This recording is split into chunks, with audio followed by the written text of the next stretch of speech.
ABI Abacus and Vedic Math Institute.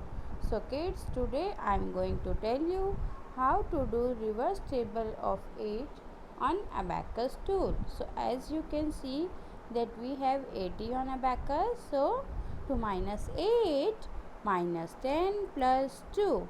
Again minus 8 minus 10 plus 2.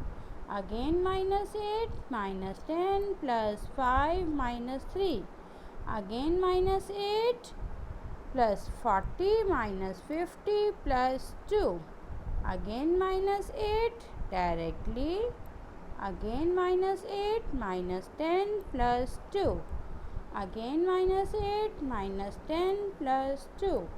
Again minus 8 minus 10 plus 5 minus 3. Again minus 8 minus 10 plus 2. Again minus 8 directly, and the answer is 0. So kids, hope you like it. So to see the more videos like this, subscribe our channel. Thank you. Bye bye.